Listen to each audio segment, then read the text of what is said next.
এখন বিয়ে নিয়ে জানো তো প্রচণ্ড মজার মজার ডিবেট আছে। কেউ কেউ বলে ইটস অ্যান ইনস্টিটিউশন, কেউ কেউ বলে ইটস অ্যান অ্যাডিকশন।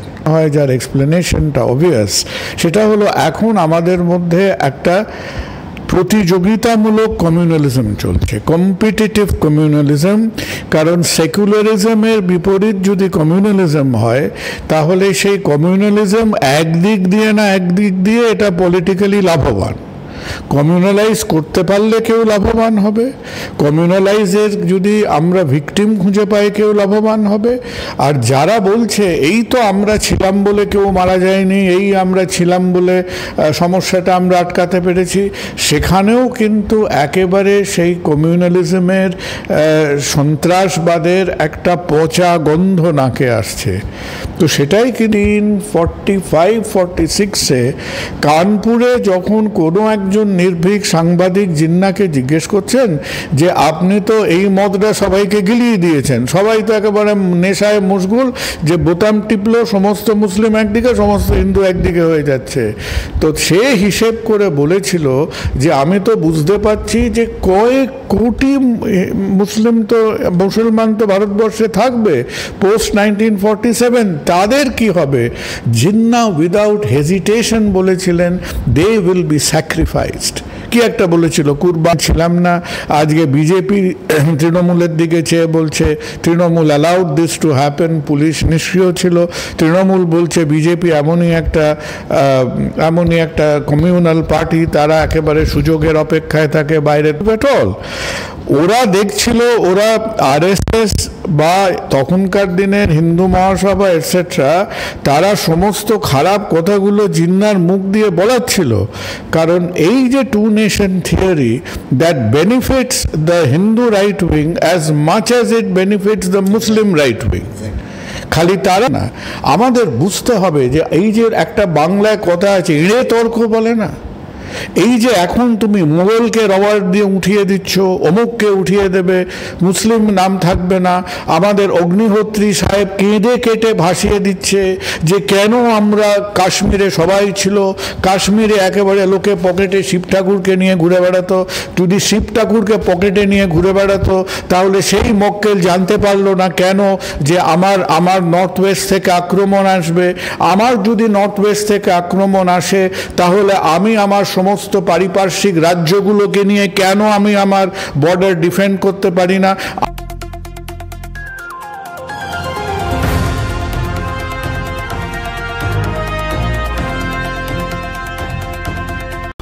অনেক দিন আগে কবি রাহত ইন্দোরি বলেছিলেন, हम अपनी जान की दुश्मन को अपनी जान कहते हैं, मोहब्बत की इस मिट्टी को हिंदुस्तान कहते हैं। ফলে বাংলা এবং ভারতের কথা অমৃত সমান। সেই অমৃত সমান কথাকে বারবার যিনি যুক্তি তর্ক গল্পের ভেতর দিয়ে এবং বিতর্কের ভেতর দিয়ে আমাদের সামনে নিয়ে আসেন, তিনি হলেন ডক্টর কুণাল সরকার, নন আদার দেন। সেই ডাক্তারবাবুর সঙ্গে আজকে আমরা কথা বলবো অফুরন্ত জীবনমালার গল্প নিয়ে। ফলে প্রথমেই স্বাগতম ডাক্তারবাবু। নমস্কার, সবাই ভালো থাকবেন। আপনার সেই অফুরান ডিবেটটা বিবাহ স্বাস্থ্যের পক্ষে ভালো কি খারাপ, সেই ডিবেটে আপনারা খুব সুন্দর উপমা দিয়ে শুরু করেছিলেন যে ছোটোবেলায় স্কুলে স্যারদের বকা এবং বাড়িতে বৌদিদের বকা, এই দুটো মিলে বৌদির বকা এই দুটো মিলে আপনারা এই ডিবেটটাকে চয়েস করেছেন সাবজেক্ট হিসেবে। কিন্তু বার্নার্ড শো তো বিয়ে নিয়ে একটা অন্য ধরনের থিসিস দিয়েছিলেন। আমরা যখন বলছি বিয়ে স্বাস্থ্যের পক্ষে খারাপ কি ভালো, তার আগে তো আমাদের বুঝতে হবে বিয়ে ইনস্টিটিউশনটা কি ভালো। দেখো, বিয়ে ঘটনাটা আমাদের মধ্যে কবে থেকে এসেছে সেটা সেই ফিরে টিরে গিয়ে মেসোপটেমিয়ান সভ্যতায় ছিল কি ছিল না, কোন সভ্যতায় আমরা এটাকে একটা অভ্যেসে পরিণত করলাম। এখন বিয়ে নিয়ে জানো তো প্রচণ্ড মজার মজার ডিবেট আছে। কেউ কেউ বলে ইটস অ্যান ইনস্টিটিউশন, কেউ কেউ বলে ইটস অ্যান অ্যাডিকশন। আবার কেউ কেউ বলে যে this comes from human insecurity. দিল্লির লাড্ডুর ব্যাপারটা না, দিল্লির লাড্ডুর কথা তো আছে। তুমি একটা সেই ডিবেটটার কথা যদি ভাবো, আমাদের রোটারি সদনের ডিবেটটা ভারী সুন্দর, 8 জন একেবারে সেদিন সন্ধ্যাবেলাটা মাতিয়ে দিয়েছিল। মূল উদ্দেশ্যটা ছিল এই যে একটা ভারী ভারাক্রান্ত আবহাওয়ার মধ্যে আমরা আছি। মানুষ তো বাস্তবকে অস্বীকার করে বাঁচতে পারে না, কিন্তু হয় দুর্নীতি, না হলে পলিটিক্যাল খামচাখামচি, না হলে জীবনের অভাব অনটন। তো আমি একটু মাথা চুলকে ভাবছিলাম যে এর মধ্যে আমরা একটু মুখরোচক, ইন্টেলেকচুয়ালি স্টিমুলেটিং এরকম কোনো বিষয় খুঁজে পাই কিনা। ধরো আমরাও বাংলাতে সিরিয়াস ডিবেটিং করা, বলা বা সেটাকে অর্গানাইজ করা, এটা হয়তো গত 4-5 বছর ধরে আমরা করছি, কোভিডের পিরিয়ডটা বাদ দিলে পরে। সেটা কিন্তু অধিকাংশই সোশিও পলিটিক্যাল ডিবেটে গিয়ে দাঁড়ায় আর কি, কখনো কখনো কালচার, ভাষা নিয়ে কথা হয়। কিন্তু this is an opportunity to লাফ অ্যাট ইউর সেলফ। যখন আমরা নিজেদের একটা কি বলবো, শুধু নিজস্ব সমালোচনা নয়, যখন আমরা নিজের দিকে চেয়ে নিজেরা মুচকি হাসতে পারবো, আমার মনে হয় সেটাও একটা খুব ইন্টারেস্টিং এক্সারসাইজ। তবে আমি কিন্তু সন্ধ্যাবেলা ওই ডিবেটটা ভীষণ এনজয় করেছিলাম। এবং আমি ধরো অনেক ইংরেজি বাংলা ডিবেট অনেক বছর ধরে করছি, কেবল যে স্বতঃস্ফূর্ত মানুষের ইনভলভমেন্ট পেয়েছিলাম তা নয়, আই থিঙ্ক তার speaking standards was one of the best. এখানে একটা কথা বলছি, মানে হয়তো ডিফার করবো আপনার মতের সাথে, কারণ মতামতের ডিফারেন্সটাই তো গণতন্ত্র, আমি ভুলও হতে পারি। আপনার কি মনে হয় না যে বেশিরভাগ স্পিকারই মূল সাবজেক্টটাকে অনেক বেশি লঘু করে দিয়ে তার গভীরতর যে বিষয়টা আছে সেখান থেকে অনেক দূরে সরে গেছিলেন? দেখো, একদিক দিয়ে আমার মনে হয় যে গুরু আলোচনা প্রচুর হচ্ছে। হ্যাঁ, মানে this is not intended to be philosophical thesis. বিএটিএ নিয়ে তো অনেক ফিলোসফিক্যাল থিসিস হতেও পারে। আর ধরো আমাকে কেউ হাত তুলে বলতে বললো, আমি সেই 8 মিনিট 9 মিনিটের মধ্যে কত ফিলোসফিক্যাল থিসিসে যাব।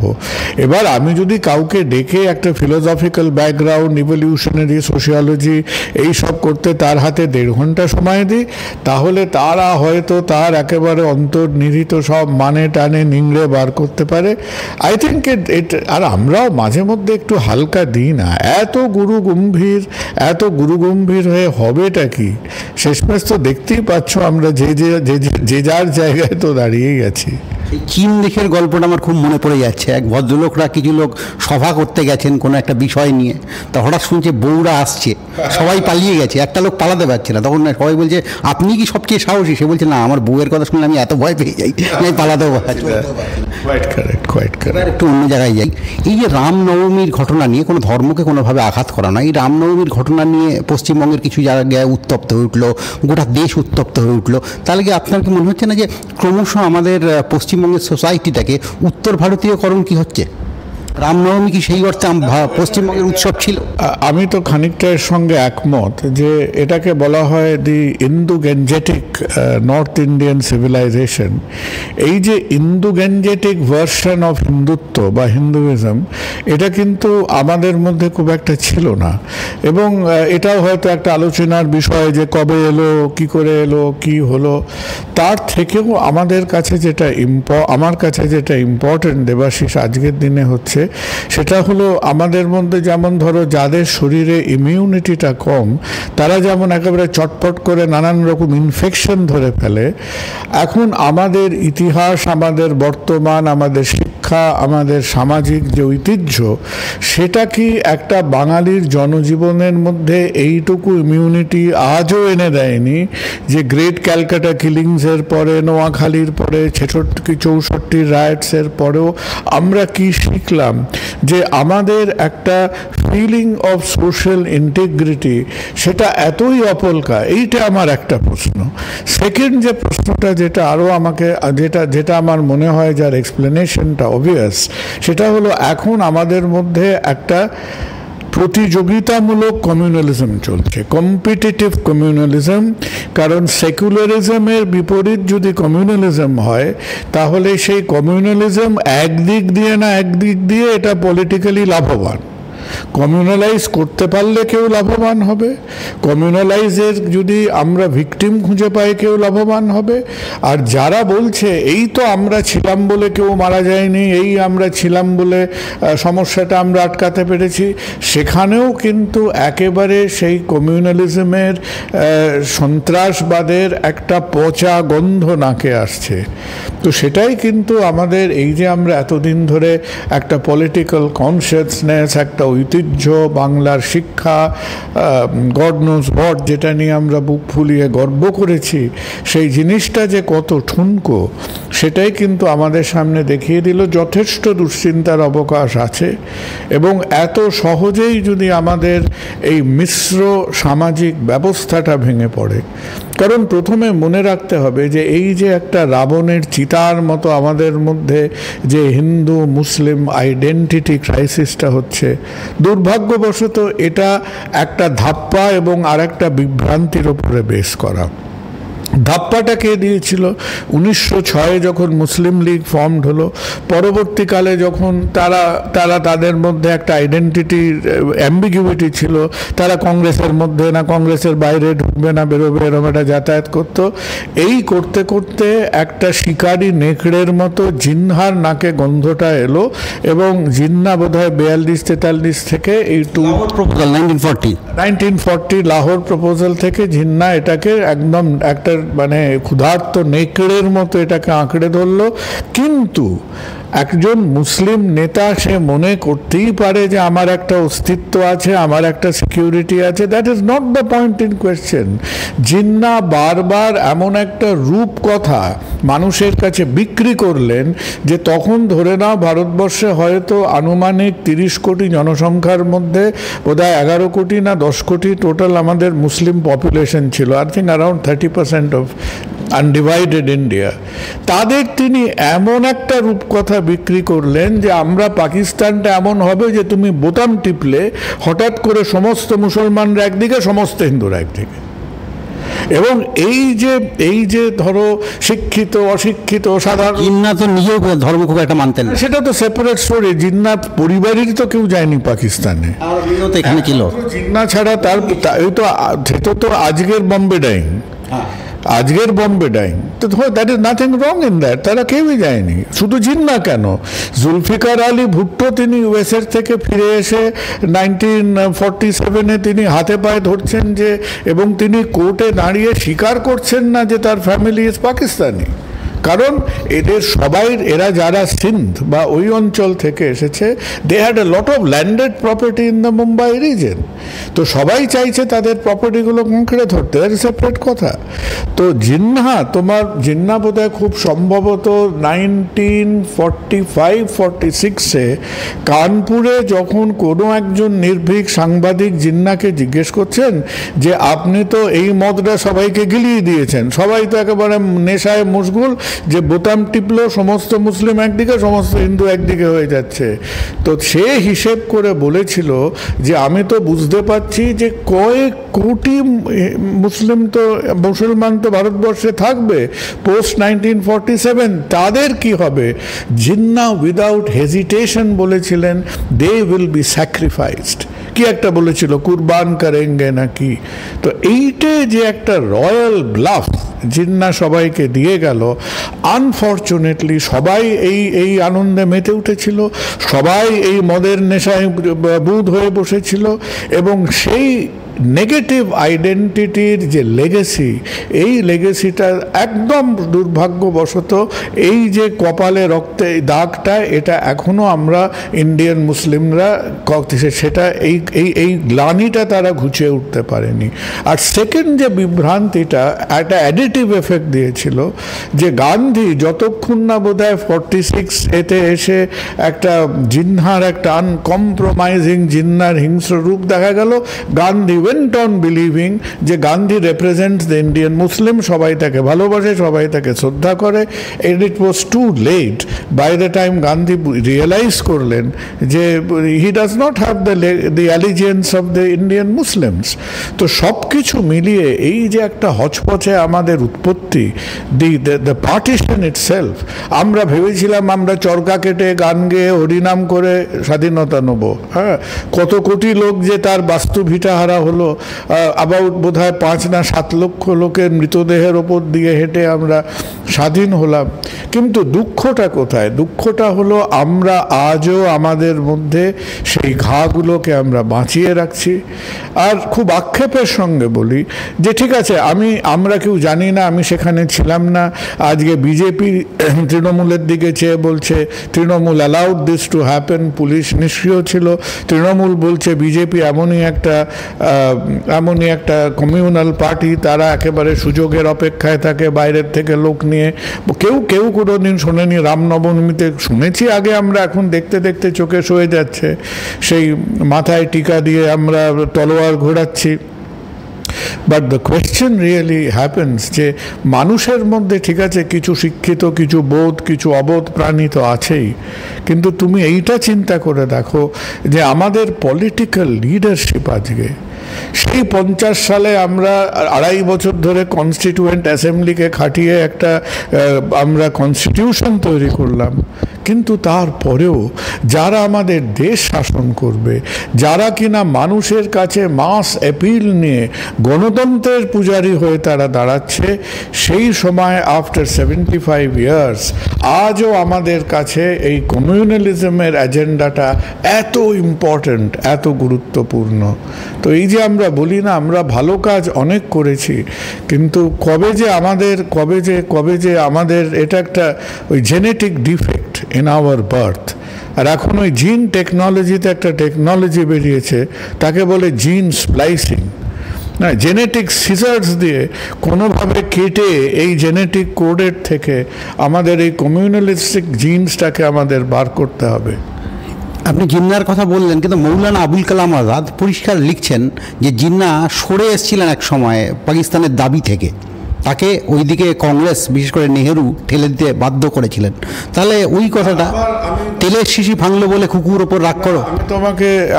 আমি দেখো আমি বেশ কিছু নাড়াচাড়া করেছি ইন্ডিয়ান পার্টিশন নিয়ে, এবং লাস্ট যে বইটা বেরিয়েছে জিন্নার উপরে, ওটা পড়ে দেখবে। যেমন দুটো কম্পিটিটিভ থিওরিজ আছে।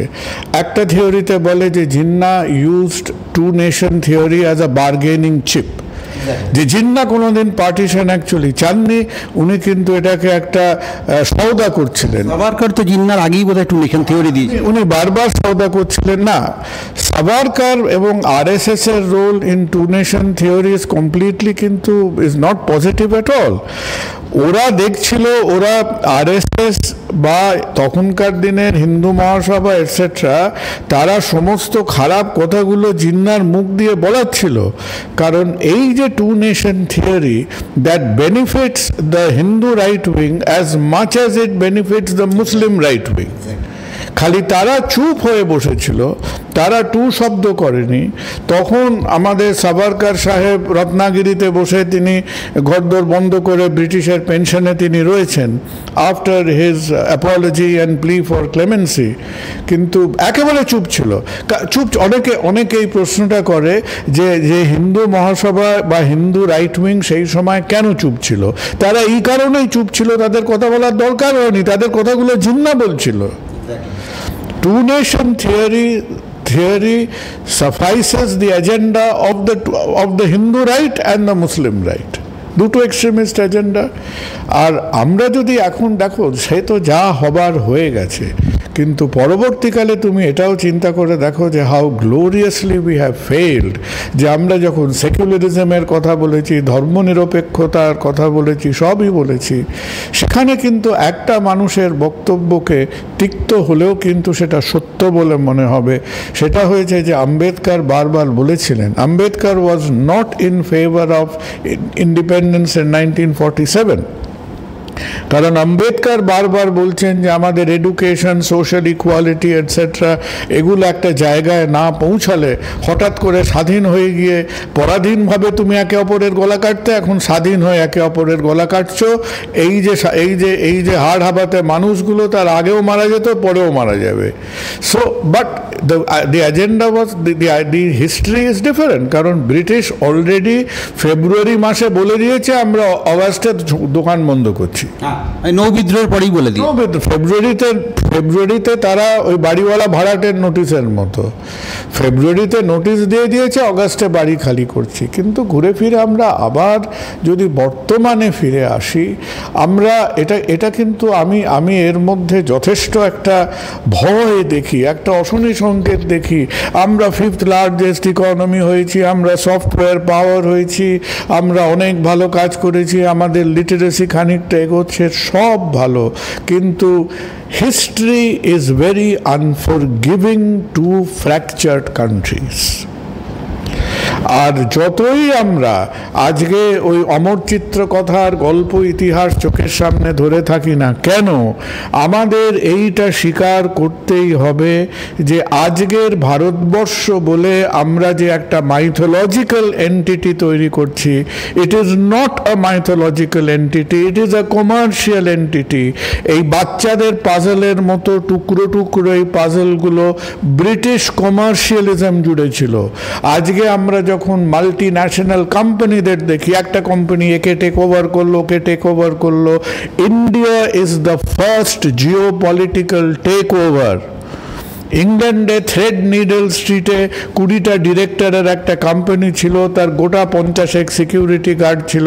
তারা একের সঙ্গে একেরকে লড়িয়ে, একের সঙ্গে এককে লড়িয়ে ইস্ট ইন্ডিয়া কোম্পানি হঠাৎ দেখা গেল সেলোটেপ দিয়ে, গদের আটা দিয়ে, থুতু দিয়ে জুড়ে জুড়ে সব টুকরোগুলোকে জুড়ে কিনা একটা দেশ খাড়া হয়ে গেল। ব্রিটিশের ধরো পলাশির 1757-এ যদি পলাশি হয়ে থাকে, 1793-তে কর্নওয়ালিস পার্মানেন্ট সেটেলমেন্ট অ্যাক্ট করেছে। আর্লি ইন 18th সেঞ্চুরি গিয়ে আমরা মোটামুটি ভারতবর্ষের একটা ছবি চোখের সামনে পাচ্ছি। যতক্ষণ না থার্ড মারাঠা ওয়ার হয়েছে, যতক্ষণ না টিপু সুলতান পরাজিত হয়েছে, ততক্ষণ ভারতবর্ষের এই ম্যাপ কোথায় আমাদের সামনে? তাই কথাটা হলো, আজকে আমরা যে জিনিসগুলোকে নিয়ে ছিনিমিনি খেলছি এবং আজকে যে আমরা ছেলে মেয়েদের সামনে, মানুষের সামনে একটা পৌরাণিক ভারতবর্ষের ছবি তৈরি করছি, এই ছবিটা কল্পনা করতে খুব ভালো লাগে, কিন্তু মনে রাখতে হবে যে আমরা যখন টুকরো টুকরো টুকরো টুকরো হয়ে বেঁচেছিলাম, তখন কিন্তু এই কংগ্লমেরেট অফ ইন্ডিয়ার কোনো কনসেপ্ট ছিল না। আমরা একেবারে মারাঠারা বাঙালিদের মেরেছে, বাঙালিরা মারাঠাদের মেরেছে, আমাদের সেন্ট্রাল ইন্ডিয়ান স্টেটসের মধ্যে মারপিট হয়েছে, নর্থ ইন্ডিয়ান স্টেটসের মধ্যে মারপিট হয়েছে। তাই যেটাকে আমরা আজকে অবভিয়াস বলে মনে করছি, এই তো ইন্ডিয়াটা কি যেন, ইন্ডিয়াটা আমার জন্মদিনে পাওয়া একটা প্রেজেন্ট। এইভাবে যদি আমরা আমাদের এই ঘায়ের ভেতরে আঙুল দিয়ে এটাকে নাড়তে থাকি, যুগোস্লাভিয়া টেকেনি। হ্যাঁ, এক সময় যখন টার্কি এবং গ্রিস, তারা পোস্ট অটোমান এম্পায়ার, যখন টার্কি এবং গ্রিসের মধ্যে দিয়ে, পৃথিবীতেই একটা মাত্র এক্সাম্পল আছে পপুলেশন এক্সচেঞ্জ, যে দেশ ভাগ হলো এবং পুরো এক দলের একটা জায়গার লোক অন্য জায়গায় গেল, হোলসেল এই জায়গার লোক ওই জায়গায় এলো। It has only happened once in world history during the Turkey Greek border exchange. ভারতবর্ষে সেটা করা সম্ভব ছিল না।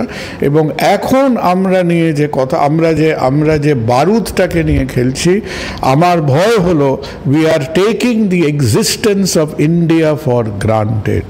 India is a very recent concept.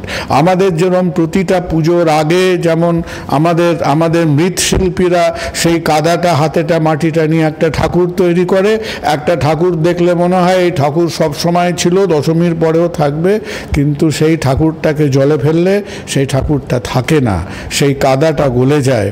সুতরাং অল অফ আস যারা আমরা ইন্ডিয়ার অস্তিত্বে বিশ্বাস করি, ভারতের অস্তিত্বে বিশ্বাস করি, আমাদের এটা বিশ্বাস করতেই হবে, যেটাকে আঁকড়ে ধরতে হবে। আমরা নিজেদের মধ্যে মারপিট, আমি তোমাকে সেকেন্ড একটা ন্যারেটিভ বলছি, যে ন্যারেটিভটা শুনলে আমার মানে কি বলবো, আমার একটা বিরক্তি আসে। কি ন্যারেটিভ? ঠিক আছে, তুমি যদি কাশ্মীর ফাইলস দেখে থাকো, কাশ্মীর ফাইলসের টাইপ অফ ন্যারেটিভ, তার মানে কি? তার মানে হলো যে আমরা প্রথমে সেই 700 AD থেকে শুরু হলো, তারপর 12th সেঞ্চুরিতে শুরু হলো, তারপর সেই মোহাম্মদ অফ গাজনি, মোহাম্মদ অফ ঘোরি, দিল্লি সুলতানের, না মানে কি, ভারতীয় আমরা খুব ভালো ছেলে ছিলাম, আমরা খুব ভালো লোক ছিলাম, সমস্ত ওই বদমাইশের দল মুসলমানরা এসে আমাদের দেশকে আক্রমণ করলো, আমাদের ঈগলের মতো ছিঁড়ে খেলো, আমাদের এত মন্দির ভাঙলো। আমরা যদি দুর্বল হই, আমরা যদি নিজের প্রতিরক্ষা নিজে না করতে পারি, কে আমাদের বলেছিল, কে আমাদের রাজপুতদের বলেছিল যে দাঁড়িয়ে দাঁড়িয়ে অতগুলো যুদ্ধ হারতে? কে আমাদের কাশ্মীরের রাজাদের বলেছিল যে দাঁড়িয়ে দাঁড়িয়ে এক একটা করে যুদ্ধ হারতে? কে বাংলার বুকে লক্ষণ সেনকে বলেছিল যে 14টা ঘোড়া দেখে পালিয়ে দেশ ছেড়ে পালিয়ে? বিশ্বাসযোগ্য আদৌ 14টা ঘোড়া দেখে পালিয়ে গেছিল? উল্টে অন দ্য কন্ট্রারি আমরা যদি সেটা অন্য গল্প। লক্ষণ সেন আগে অনেক, হি হ্যাজ ফট মেনি ওয়ার্স, লক্ষণ সেন উড়িষ্যার বিজয় করেছিল, অনেক কিছু করেছিল। কিন্তু প্রশ্ন হলো, হিস্ট্রি ইজ এই যে মোগলকে তুমি সরিয়ে দিলে, history is written by the conquerors. যে যুদ্ধ হেরে যায় তার হিস্ট্রি রিপিটেড হয় না। আজকে সেই সময় 12th সেঞ্চুরিতে 10th সেঞ্চুরিতে যদি সিন্ধে আমাদের দুর্গ থাকতো, আমরা সাংঘাতিক ট্রেড করতাম, আমরা এত ট্রেড করতাম যে আমাদের ট্রেডের দৌলতে রোমান এম্পায়ারের হাঁটু কাঁপতে শুরু করেছিল। দি লট অফ ইউরোপিয়ান সিভিলাইজেশনের পয়সা আমরা নিয়ে আসছিলাম। তো আমরা যতটা ব্যবসা করেছি, যতটা বাণিজ্য করেছি, যতটা স্পাইস ট্রেড করেছি, যতটা টেক্সটাইল ট্রেড করেছি, অবভিয়াসলি আমরা সেই অনুপাতে আমাদের মধ্যে, আরে ভাই আমি কেউ তখন খবর পাইনি যে টার্কিশ এরিয়াতে কি হচ্ছে, পার্সিয়াতে কি হচ্ছে, মঙ্গোলিয়াতে কি হচ্ছে।